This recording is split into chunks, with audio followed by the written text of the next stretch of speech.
And we continue at 1:06 in the afternoon. Talk Radio 790 KABC, the John Phillips Show, broadcasting live from the Morongo Casino Resort and Spa Living Room Studios. Mr. Randy Wangs at the sports desk in Culver City. John, there are a few indisputable facts of life. The sun is always going to rise in the east, water is always going to be wet, and Kamala Harris is always going to laugh when introducing her husband. I want to thank my husband, the first second gentleman of the United States. How many times do you think she's done that in her life? Ever since she became vice president, he's the punchline to every single joke. And I've got another example coming up in an hour. What's the line that Biden always uses? Hi, I'm Joe Biden. I'm Dr. Jill's husband. Yeah, nobody ever laughs at that. Do you think that ever at any point in time killed? No. Just like the other line he uses at every single rally. Take a seat even if you don't have one. Nobody's ever laughed at that one, Joe. Not a joke. Remember when he was barking orders at that guy in the wheelchair, telling him to stand up? And then we went to sleep. He's a strange man. 800-222-KABC is the telephone number, 1-800-222-5222. It is our pleasure to welcome our next guest to the program. He is a best-selling author of the book Taxifornia, which is available online at Amazon.com. He's also a former Reagan administration official in the Commerce Department. You can read him online at capoliticalreview.com and follow him on Twitter at James V. Lacy1. Jim Lacy, welcome. Thank you very much. Pleasure to be with you again, John. Well, thanks so much for being here on this Friday. And, you know, we've been spending a lot of time on this program and on various cable programs nationally talking about the prospects of Gavin Newsom, the governor of California, running for higher office, specifically the presidency of the United States. Boy, with that beeping, I feel like I went past my time over at the debate. Put your seatbelt on, James. I got my. If that happens again, then I'm going to have to, pull over and risk getting a highway patrol ticket. I am sitting in my 2023 electric vehicle AMG EQS. But, of course, they can't make a car today that doesn't start making noises and talking back at you, as you just want to sit and be on like a Los Angeles-based radio show. So if it happens again, I'm going to stand outside and you might hear all of the, cars flying by me on the freeway. It's a pleasure to be with you. But, you talk about this Gavin Newsom. Where I think he's exposed? I think it's on the death penalty. And people don't really understand what this situation is because the liberal institutions like the LA Times and the UC Berkeley poll cover up on what public opinion really is in California. Now, stop and think about something. There's a death penalty on the books in California that Newsom is not enforcing, right? Nobody's been given the death penalty in the state for years. There's 700 inmates on death row, and he's stopping that because of some sort of a philosophical idea that that's a great thing to do. But you know what? There's a federal death penalty, too. And there's 41 inmates on death row in the federal government. And you know who some of them are? This guy, Dylan Roof. You know who he is? He's that guy in the Carolinas that walked into a majority black church and blew away 9 people, killed them dead. We remember Timothy McVeigh. He got the federal death penalty for killing over 160 people as the Oklahoma City bomber. Now, what the hell is Gavin Newsom going to do? What the heck is Gavin Newsom going to do when he's asked a question about whether or not he thinks Timothy McVeigh should have gotten the death penalty? I think fair-minded people, even people that are concerned about the whole issue of whether or not the state should have the power to end life or death, would understand that justice calls for someone who is a terrorist, like these terrorists who killed 13 or 14 people in San Bernardino, and maybe it was even more in 2015.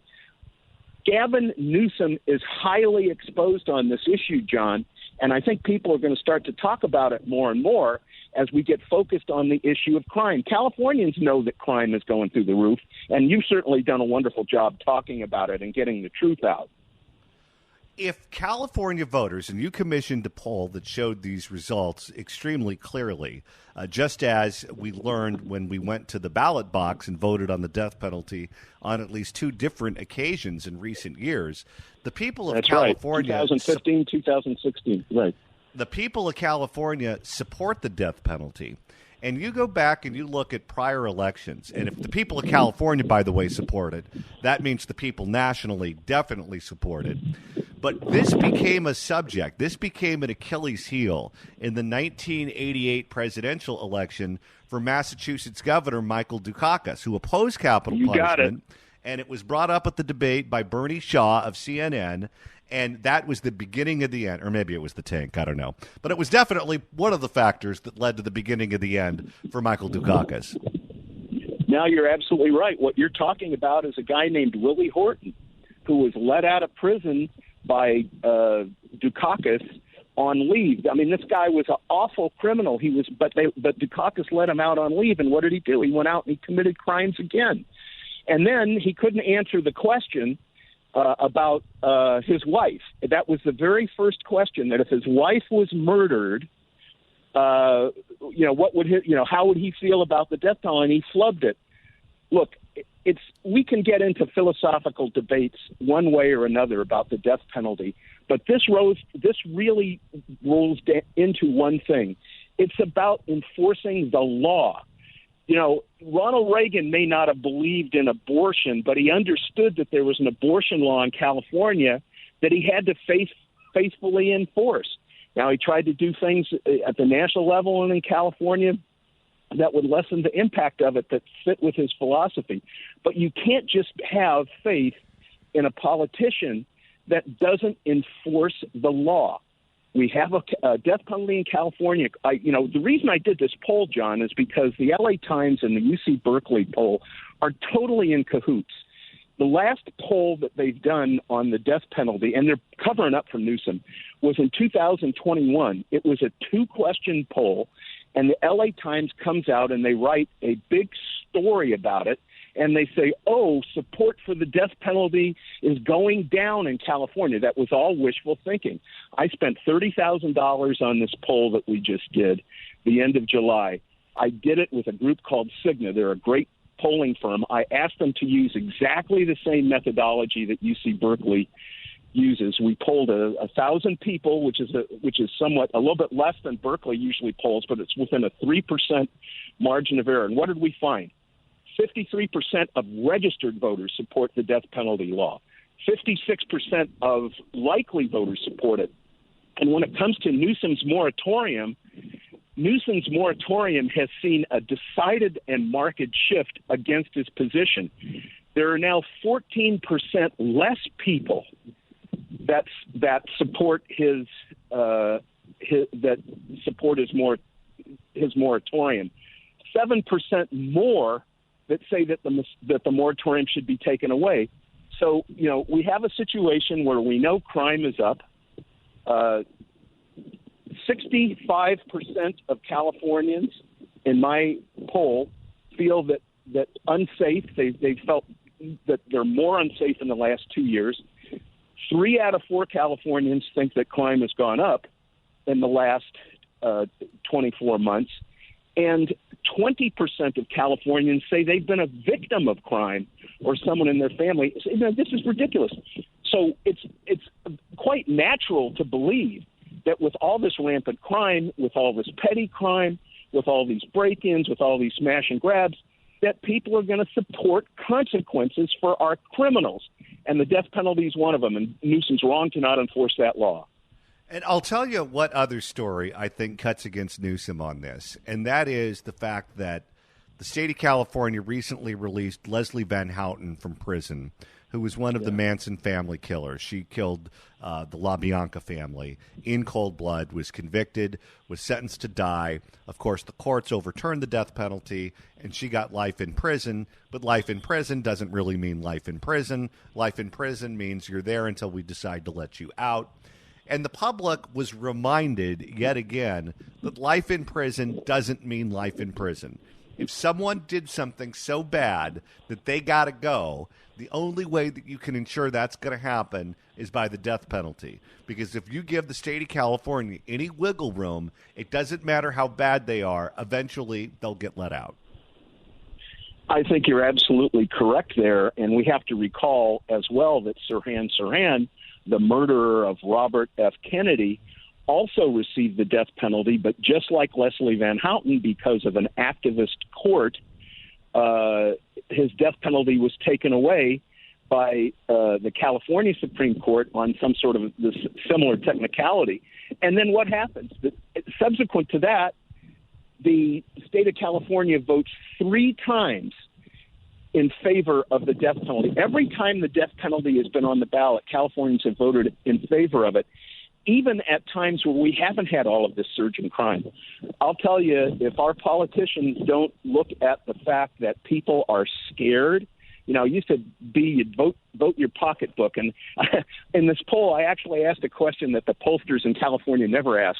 I asked Californians, do you think your taxes are too high? If you look at the Public Policy Institute polls and the UC Berkeley polls, they never ask a straightforward question like that. It's always a twisted thing like, do you feel that you're getting the services for the taxes that you pay?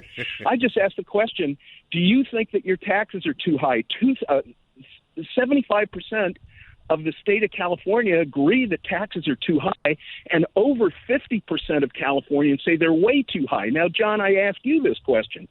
In a state where there's only 24% registered Republicans, don't you think that a politician, particularly a Republican, that wanted to win and wanted to embrace the votes of independents and independents and Democrats might say that they want to say the taxes are too high, with a majority of that big? But yet again, you won't get that reported in the establishment leftist media. Well, you look back at California history, and you look back at the industries that helped propel Republican candidates to high office. They were essentially a handful. You had the railroads, you had the oil companies, you had the Chandler family over at the LA Times, back when they leaned right. In later years, you had the defense industry, and you had the farmers. The defense industry is gone. The LA Times has gone left. The Chandlers have gone. The railroads and oil companies don't have the pull that they used to have in previous years. If the California Republican Party is going to field a candidate that can beat the drum on these subjects and win a statewide election, other places are going to have to help them. They're going to have to get help in different arenas.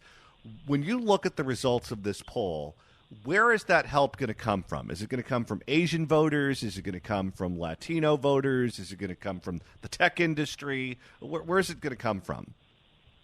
No, I think you're right. I think Asian voters and Latino voters. Now, I've got crosstabs on this poll, and if people want to try and email me at jim@taxifornia.net, I'd be very happy to send out a copy of the poll and the crosstabs. The poll, there's a PowerPoint on the poll that's also up on a website called usjf.net. That's usjf.net. But, if you look at the broad spectrum of things, every single California constitutional office is populated by a Democrat across the board, all the senators, all the constitutional offices. And our state legislature is overwhelmingly dominated, like 75-80% by Democrats. But when you look at issues, when you look at ballot props, it's a completely different story. 3 years ago, in November 2020, despite the fact that the UC Berkeley poll was saying again and again that all the conservative initiatives were on the losing side, they were completely wrong. Their polls were wildly off because they have the wrong turnout model.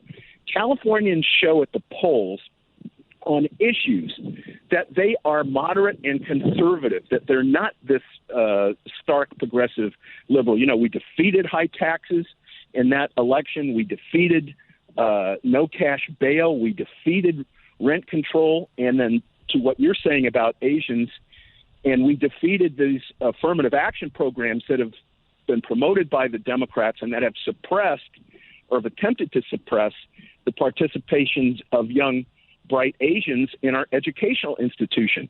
I think that what we see in L.A. With the crime situation is some changes in the Latino community. You know, a lot of the victims of these gangs have been Latinos and even Latino police officers. I think at least one of the two guys who were policemen who were murdered in El Monte were people of color. So I think what I said in my book Taxifornia, which you were kind to mention, is that I thought when I wrote the book and I put it in the chapter, I said, I think things are going to have to get much worse in California for them to get better. And you know what, John, with the work that you're doing and what we're seeing, I think we are getting to the point where it's getting to be so bad that it's going to get better, because it's only natural if someone wants to be a leader in this state, that leadership should reflect what the people actually feel and want, and not what the progressives and the liberal institutions want them to feel. We've got to cut through the mustard with these fake polls and with the twisting around of public opinion, all of which is funded by labor unions, the teachers union and the SEIU. And we got to get to a point where just the real facts are put before the people in an election. And if they are, I think our people can win. Jim Lacy, author of the book Taxifornia, available online at Amazon.com. You can also read him online at capoliticalreview.com and follow him on Twitter at James V. Lacy1. Jim Lacy, thanks so much for stopping by, and have a wonderful weekend. Yeah, thanks. The highway patrol's pulling up here now, so I got to get going. Take care. Well, if your car had no driver, you could use it in San Francisco as long as it ran into right, things. Exactly. Yeah, exactly. All right. Thank you so much. Bye-bye. Jim Lacy, everyone. If you'd like to email the show, you can do so at johnnydon'tlikeshow@gmail.com. That's johnnydon'tlikeshow@gmail.com. And Randy, the weekend is about an hour and a half away, which means if you want some of us, you're going to have to download the podcast. That's right. Go to KABC.com, click on podcast, go to the Apple Podcast app, iHeart, Spotify, search for The John Phillips Show, hit subscribe. You can download all the episodes. You can also search for The John Phillips Show on YouTube, subscribe to the playlist there, and then you can listen to us anywhere you want at any time. You can even listen to us while you're riding a metro train. You may want to consider not using the metro. No, you shouldn't have headphones on if you're riding the metro. You need to pay attention to the homeless man who's about to stab you. You also shouldn't listen to the podcast when you're walking the streets of West Hollywood. Ooh, this doesn't look too good. Pay attention, people. Pay attention. The show is halfway over. The weekend is almost here. But we've got some business to take care of before we start drinking our margaritas. And, Randy, that means it's time to open up the KABC Crime Blotter. If the cashier is dummy. Questions? And, Randy, this edition of the Crime Blotter takes us to the city by the bay. San Francisco has a brand new novel approach to cracking down on car break-ins. They're going to be deploying bait cars on the streets of San Francisco full of goodies, and if the criminal breaks in, the cops will know who they are and can make an arrest. I mentioned this before on the air. When the cops do this, sometimes they're a little bit over the top. Whenever you have an area where no one's stopping for a crosswalk, what the cops will frequently do is they'll have a police officer dress up like Santa Claus in the middle of summer, and they'll just walk back and forth across the street over and over and over again, and you'd be surprised how often motorists almost run over St. Nick. If you're a career criminal and you're walking up and down the Mission District or the Tenderloin or Alamo, and you see a car that is parked with a laptop sticking out right on the passenger seat, it might be a trap. But criminals aren't known for being the smartest people on planet Earth, so they catch a few. For more, here is KPIX. Seen the videos on social media. Some of us have even been victims. Thieves brazenly breaking into cars in broad daylight and stealing valuables and... That was almost some good alliteration. Not Mark Brown level. Thieves brazenly breaking into cars in broad daylight and stealing valuables in just seconds. So far this year, police have responded to more than 13,000... Was it in the script that he had to do a snap there? There might be some instructions. You know how Biden reads those sometimes? Yes. Brazenly breaking into cars in broad daylight and stealing valuables in just seconds. So far this year, police have responded to more than 13,000 car break-ins in San Francisco. That's actually down slightly from last year, but it's unclear if fewer people are just not reporting them. Now the city tells Wilson Walker it's ready to set bait and reel in some results. Oh, God. Had to have a fishing pun there, didn't we? Couldn't help himself. Now the city tells Wilson Walker it's ready to set bait and reel in some results. I got news for you, Mr. Anchor Person. That kind of crap doesn't play down here in L.A. You're going to be stuck in Market 9. That's a big market. Stop acting like it's Bakersfield. Now the city tells Wilson Walker it's ready to set bait and reel in some results. Every single day, cars getting broken into. We'll walk by and see the families coming back to their car after it's been broken into, and just glass everywhere, kids in tears, lost their teddy bear, lost their passports, can't get home to Nicaragua or wherever they came from, and it is heartbreaking. Annie is fortunate enough to live... Imagine you coming all the way from Nicaragua, and you come to this hellhole. Well, and if you live in San Francisco, by the way, that was one of the cities where it didn't matter what restaurant you went into, what sporting event you went to, what dry cleaner you went to. You had to show physical proof of being vaccinated for them to let you in. And a lot of people keep their vaccine proof in their car. They keep it in their glove compartment. They keep it in their backpack, whatever the case may be. Well, if that was stolen from you in San Francisco, you couldn't go anywhere. You couldn't do anything. Annie is fortunate enough to live near one of the most iconic spots in the city, but the Palace of Fine Arts is also a notorious target. The streets here littered with San Francisco diamonds. So it was here that police chose to announce a new strategy on an old problem, and a lot of neighbors actually came out and gathered around as Chief Scott described more officers, some undercover, redeployed to break in hotspots, and yes, something a lot of people have been asking for a long time. Now, John, what kind of car do you think they're going to use for the bait car? My guess is an Altima. You think it's an Altima, huh? That's what you think? Maybe it's even the one that was parked illegally at the Rainbow Push Coalition. Well, there's only one way to find out.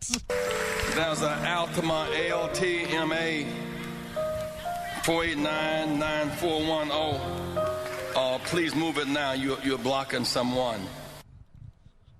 We're also going to do bait cars, bait car operations. Now, I'm not going to go into a whole lot of details. I hope they turn this into a TV show. Wouldn't that be fun to watch? Like a spinoff of Cops? Although you're going to get some people that are very confused because they think it's a straight bait. We're also going to do bait cars, bait car operations. Now, I'm not going to go into a whole lot of details because by design, we want the people who are breaking into cars to be caught. And bait cars, we believe, will do that. An expanded approach to identifying, tracking, and arresting smash and grab thieves is what the chief described in broad terms, hopefully serving as a deterrent and a way around direct interdiction, which police say is far more dangerous. It's dangerous behavior. What they do when we pursue them is dangerous, or when we try to catch them is dangerous. Beyond making arrests, the district... Wait a second. The reason they don't go after them is because they might do something dangerous if we chase them? That's kind of the point of chasing them. So you prevent them from doing things dangerous in the future. We know they're dangerous people. We know dangerous people do dangerous things. So if you identify the dangerous people, that's when you got to arrest them. That's what's going on down here now with high-speed chases. The more dangerous you drive, the more chances are the police back off. Beyond making arrests, the district attorney promised a kind of prosecutorial messaging for those who consider cars in San Francisco to be favorable targets. They have to learn not only will the police arrest, but once that case is filed, something meaningful will happen on the back end to serve as a deterrent for future behavior. And so that's what we are trying to reinstill in San Francisco right now, is that not only will you be caught, but when you are prosecuted, there will be a consequence for that behavior. Poor Brooke Jenkins. She's trying her best, but with California state laws, even she knows she can't say the prison word. Her hands are tied. Now, I have a question about how they're doing this, Randy. They have the Nissan Altima out there, and it is the bait to try to get criminals to break in and try to steal items from the car. After the first criminal comes and breaks the window, what do? Do you replace the window, or do you just change the car out, and then you end up with like 15 cars with broken windows? Well, it's at that point, John, that you've got to go replace the window on the Nissan Altima, and you bring out the backup car, the Chevy Impala. They have a Chevy Impala, dark blue, 2203-180. Please move, blocking the fire hydrant, and that is against the law. And so please move your Chevrolet before it is excised. Let the church say amen. And there goes the Malibu. The break-ins have declined since a peak in 2017, but they are still a fixture in the city, a plague for tourists, and an almost daily scene for many residents. And we just came back to the car, and they took us our passports, my computer. That woman came all the way to San Francisco from Argentina and now can't go back to Argentina. No, I don't think she could even go to Oakland at this point. My iPad. And when I see it now, I end up talking to the victims. I'm like, can I get you water? Can I get you a sandwich? Like, often they're waiting for 2 hours outside their car, hoping that police will come. Well, they wanted the authentic San Francisco experience. Looks like he got it. The San Francisco treat is no longer rice-a-roni. It's car break-ins. I'm glad they're here today because most times they don't end up even showing up. Enough is enough. We have to do more. We have to hold people accountable. Oh, there's your word. You know, when you break a window in one of those smash and grabs and the glass is in a million pieces on the ground, it kind of looks like rice-a-roni. Enough is enough. We have to do more. We have to hold people accountable. So why haven't police been using bait cars? I tried getting an answer for that today, and no one really seemed to have one. All I'm told is that they were not explicitly prohibited, so what changed, I do not know, but they will now become part of the toolkit in this expanded effort to get more aggressive and bring the numbers down, something police and the district attorney admit might take some time. Wow. That's the understatement of the year. They're trying to be realistic. We just told you about the trap that San Francisco police officers laid out for smash-and-grab criminals. And as Ron Popeil used to say on late-night television while selling you food dehydrators, but there's more. That's right. Somebody's car got broken into outside the press conference. Now, before we get to that sound, I have got to tell you some breaking news that just got sent to us from Lewis. You remember Dean Preston up there in the San Francisco Board of Supervisors, Johnny? Oh, yeah. The white savior that told London Breed that he knew more about black and brown people's disparities when it comes to drug addiction? She didn't like that. No. Dean Preston is running for re-election and has had a meeting with the San Francisco Chronicle editorial board and does not like the idea of bait cars for dealing with car break-ins.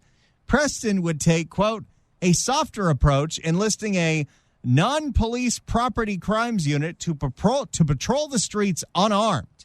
And how would that stop car break-ins? The patrols would ask the thieves to stop. What kind of drugs did his mother do when she was pregnant with him? All of the LSD that was at Outside Lands. I'm serious. I'm not going to say who did it, but I know someone who likes to bark orders at their adult children.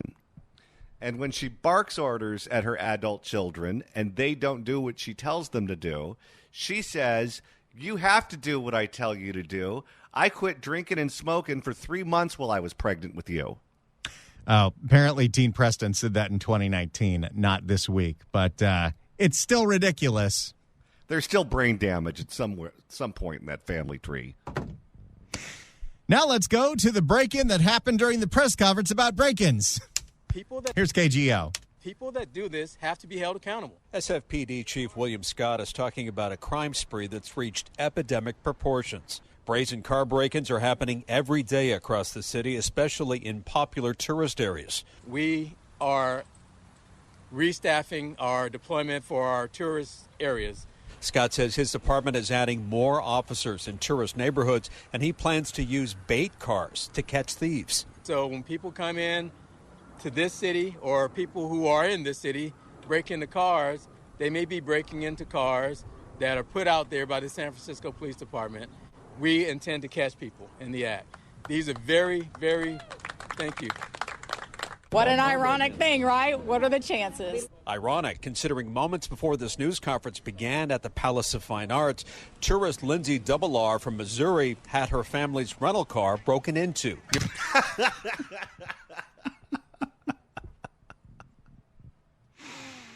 That's what you call irony. This is like when, at the beginning of the year, we had the Stash It, Don't Flash It campaign at the LAPD in downtown LA, where the LAPD said, don't Wait. Stash it, don't flash it? Yes. I don't think that had anything to do with the LAPD. You know where that's from? Where's that from? Stash it, don't flash it? That's from RuPaul's Drag Race. I'm going to just move on from that one. But in the Stash It, Don't Flash It campaign with the LAPD, when we played the press conference where they said don't put anything of value in your car, even loose change or a water bottle, what did you hear in the background? Car alarms going off rampantly. And siren after siren after siren. That's going to make the best ofs this year, so I'm sure you'll hear that one around Thanksgiving. Had her family's rental car broken into near the same spot. So we pulled over, parked, got out, did a little sightseeing, and when we came back, we had our back glass shattered out, and 10 minutes maybe? And 4 backpacks stolen with a lot of electronics and all the passports and all that good stuff. So sorry about this, guys. Yep, appreciate it. It's got to be really, really, really upsetting to come from a place like St. Louis and think San Francisco's the dump now. Well, why'd she bring a passport from St. Louis? You're not leaving the country when you go to San Francisco. Maybe they were stopping over there before they were going to go on a trip. I don't know. So Are you trying to tell me she took the kids to Tijuana before she took them up to San Francisco? Maybe she was taking them to Japan and didn't want to go through LAX, wanted to go through SFO. Maybe they went down to Tijuana, and that's where they bought all the electronics. So we pulled over, parked, got out, did a little sightseeing, and when we came back, we had our back glass shattered out, and 10 minutes maybe? and 4 backpacks stolen with a lot of electronics and all the passports and all that good stuff. So now that the kids don't have the iPad, she's actually going to have to talk to them. Oh, God. Could you imagine sitting next to that family on the plane trip home where the kids have nothing to do for 5 hours? Read this magazine. You'll love it. It's about AAA. Sorry about this, guys. Yep, appreciate it. Thanks. After an officer took their report, we asked the chief about what just happened. My reaction, I'm sick and tired of this happening to people in the city. Like I said, I've had my car broken in long ago. I have people in my family whose car has been broken in, friends. You got to be really irritated if you're a family member of the police chief and your car gets broken into, and he says, yeah, nothing we can do about it. Well, didn't the mayor have her car broken into right out in front of her house? Why, yes, that did happen. And that was before London Breed got all the way pissed off. And less tolerant of all the bull that has destroyed our city. This impacts us all. The SFPD says so far this year there have been 13,331 reported car break-ins. Need a calculator for that, pal? The entire San Francisco City County area is a population of what, like 700,000? Did any cars not get broken into in San Francisco? And that's one of the cities where a lot of people don't own a car. That's a lot of cars getting broken into for a city that is physically the size of Burbank. The SFPD says so far this year there have been 13,331 reported car break-ins compared to 13,493 for the same period in 2022. DA Brooke Jenkins is promising penalties for those caught. That's what we are trying to reinstill in San Francisco right now, is that not only will you be caught, but when you are prosecuted, there will be a consequence. No, there won't. You're going to have to go to Oakland for some peace and quiet. For that behavior. Are you sick of it? Of course I am. Mm-hmm. Yes. Marina District neighbors like Daphne are hopeful the break-ins can be stopped. It's been going on too long, and we need to do more. And the only thing that we've seen as neighbors work is actual police presence. Meantime, Lindsay from Missouri says she'll come back to San Francisco, but with a few changes. If you're going to sightsee, leave your stuff in the hotel and just Uber somewhere. Yeah. The San Francisco Tourism Board should put up nothing but PSA saying, if you come here to see the sights, to drive the Golden Gate Bridge, leave all your expensive crap in the room. I brought a car up to San Francisco when I did my car trip through the state of California over the Christmas break, which, by the way, is when they got all their biblical flooding. That was real fun. I do think the only reason my car did not get broken into is because there was just a massive amount of water dumped on the city the entire time I was there. Yeah, police have the same advice. Don't leave valuables inside your car. The chief says things have improved since 2017 when the city had, get this, 31,000 car break-ins. He says still a lot of work to be done. He hopes this new strategy will work. We will be watching. And we'll be listening. So essentially, they'll be playing whack-a-mole. At least they'll post the videos, right? That'll be fun. No, they don't. If you're walking down the street, you catch it on video, you can post it. But BART, I mean, I don't know about the city, but BART said that they will not post the videos because they don't want it to lead to any kind of racism. Oh, God.